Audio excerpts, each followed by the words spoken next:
Opinião, análises com comentários contextualizados e convidados que entendem do que estão falando, reunidos para um bate-papo inteligente. Começa agora, Olhar Facica, com o professor Ademir José de Abreu.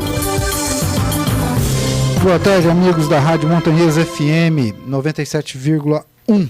Mais uma quinta-feira, mais um programa Olhar Facica ao vivo aqui no Estúdio 1 da Montanhês. E o programa Olhar Facica nessa dinâmica de final de férias, retorno às aulas e nada mais promissor do que trazer um assunto peculiar à medicina veterinária, reprodução de bovinos.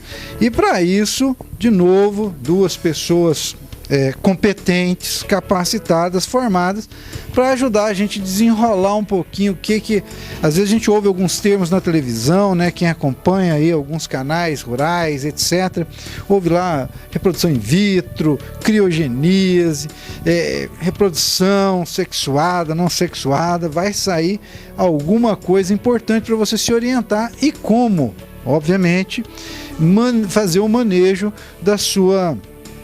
do seu rebanho. No caso, vamos falar sobre vantagens e desvantagens, contribuições para o sistema produtivo, no caso de bovinos. E para isso já vamos dando boa tarde para a professora Juliana Rosa. Professora, muito obrigado por aceitar o convite e estar aqui conosco. Muito obrigada, eu que agradeço o convite. Boa tarde a todos e vamos começar aí mais um programa. Tá, fala um pouquinho de você, Juliana. Bom, meu nome é Juliana, sou médica veterinária, doutora pela Universidade Federal de Lavras e docente do curso de Medicina Veterinária da Facica. Nesse semestre estamos aí com as disciplinas de Parasitologia Veterinária e Doenças Parasitárias e Microbiologia Geral. Muito bem, professora Juliana, sinta-se à vontade entre nós.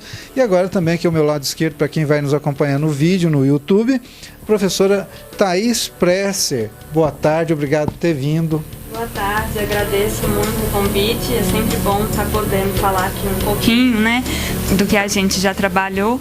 Eu também sou formada pela Universidade Federal de Lavras, né? Fiz minha graduação, meu mestrado e meu doutorado pela mesma instituição.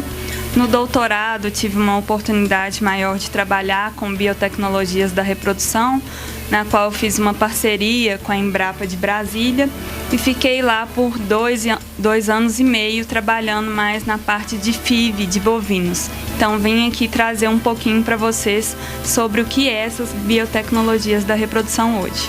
Então, tá bem, já estão apresentadas as duas professoras, agora eu vou chamar de você, tá? Só para ficar menos informal o nosso bate-papo aqui.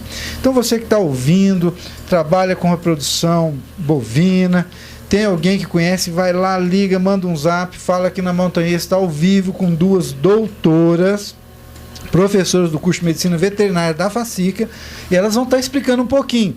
Até você avisar o seu colega ou mais próximo aí e aumentar o volume do seu rádio, nós vamos começar com alguma definição bem simples, né, professora? O que é biotecnologia?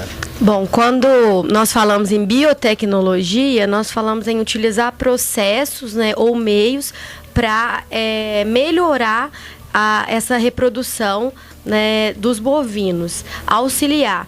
O nosso gado bovino foi se especializando em produção de leite, quando a gente fala em gado leiteiro, e a reprodução, de certa forma, não acompanhou esse melhoramento. Então, foram surgindo técnicas para auxiliar o produtor, né, na reprodução, porque a vaca precisa reproduzir para continuar dando leite e para produzir seus descendentes, que também são fonte de renda. Então tem duas coisas, né, professor? A senhora quer comentar alguma coisa também sobre biotecnologia, tecnologias assistidas para a inseminação? Já quer ir abrindo? As biotecnologias da reprodução, né, no nosso país, elas estão em constante expansão, né? O que seria? A Juliana falou muito bem, né? São tecnologias utilizadas em sistemas biológicos para a gente aumentar um número de produto ou modificar esse produto, né? Então, o que seria essas biotecnologias? O que é considerado como biotecnologia da reprodução? A gente tem como exemplo a inseminação artificial, que hoje em dia no Brasil já é bem difundida, né? Temos também a transferência de embriões, a própria produção in vitro de embriões, que é produzido dentro do ambiente do laboratório. Biotecnologias como congelamento de sêmen ou congelamento de embriões também são consideradas as biotecnologias. E também a sexagem do sêmen, né, que a gente consegue separar um sêmen mais sexado para nascimento de fêmeas, por exemplo. Então, todas essas que eu falei são consideradas biotecnologias e o nosso país já está bem difundido aí com essas biotécnicas, né? Professoras, estão falando sobre técnicas. Isso é caro, isso é barato. Um pequeno produtor às vezes está ouvindo a gente e fala assim, mas está muito longe de mim, será que eu consigo? Como é que funciona? Bom, quando a gente pensa nas biotecnologias, a inseminação artificial, por exemplo, ela pode ser utilizada e feita pelo próprio produtor. Não precisa de um veterinário para estar fazendo a inseminação artificial. Então, é uma técnica que permite o melhoramento genético do rebanho, que pode ser usada por qualquer produtor. Se eu tiver uma vaca e resolver inseminá-la, eu posso fazer um curso de inseminação, adquirir o material, é claro, e estar inseminando. Quando nós falamos em técnicas, vamos colocar assim, mais complexas, como a transferência de embrião, a fertilização in vitro, o custo aumenta um pouco e aí eu tenho que fazer um balanço para ver se vale a pena, de acordo com o meu rebanho, porque aí sim eu vou precisar contratar um médico veterinário ou uma empresa especializada nesse assunto, né? Então, assim, nós temos técnicas que podem ser usadas nos diversos níveis de produção, desde o produtor mais menor, vamos falar assim, o pequeno produtor, agricultura familiar, até aí grandes propriedades que produzem 10, 15 mil litros de leite, por exemplo, por dia. Muito bem.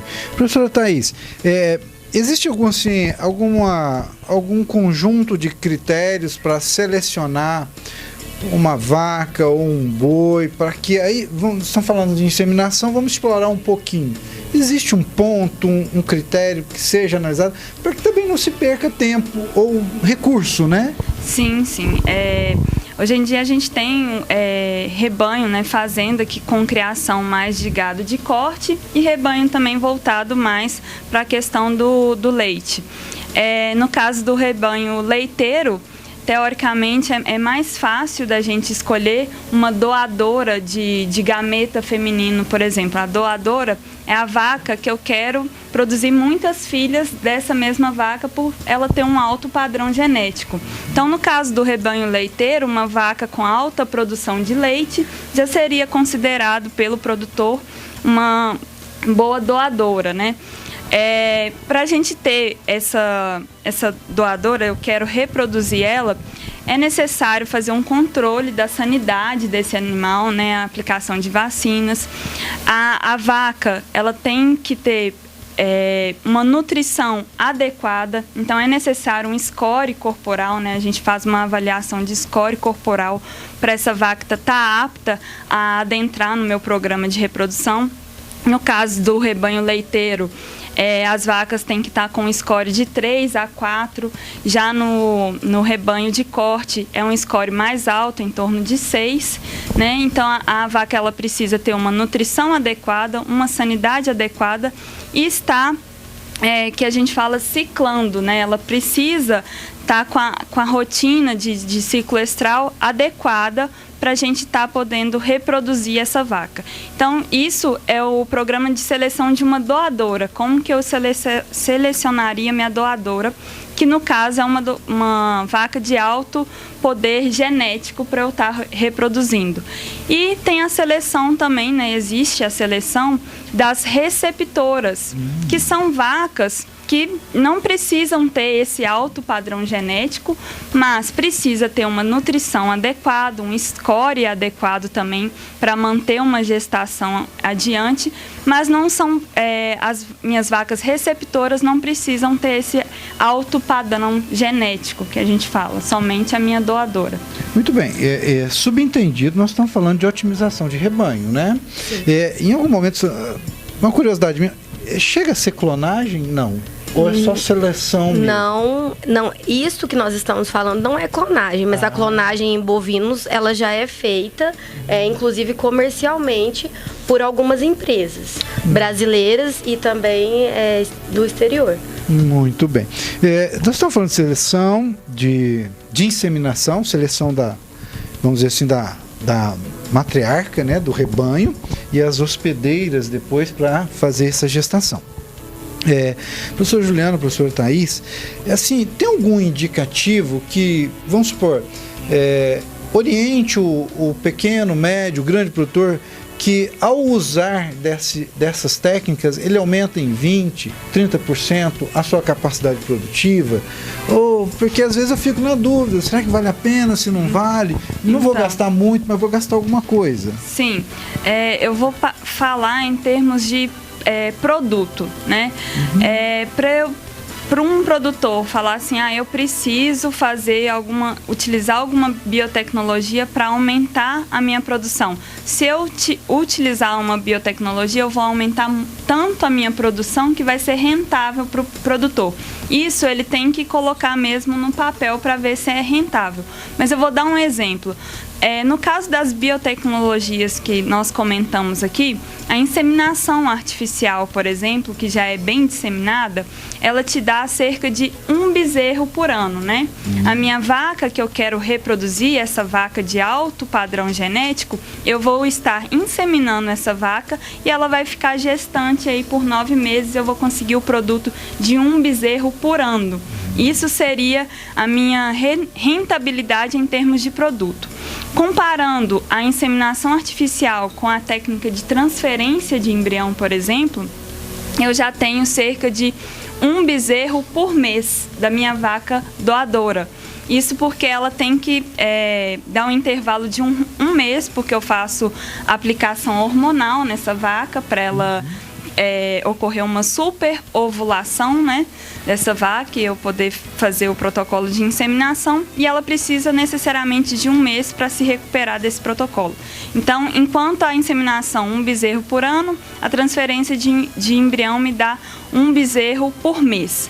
E no caso da produção in vitro de embriões, o que seria a produção in vitro? Seria o processo inteiro feito dentro do laboratório. O processo de fecundação é feito dentro de laboratório e eu consigo produzir um embrião dentro de estufas. Eu faço o processo de maturação do meu gameta feminino, faço a fecundação com utilização de sêmen congelado e produzo o meu embrião.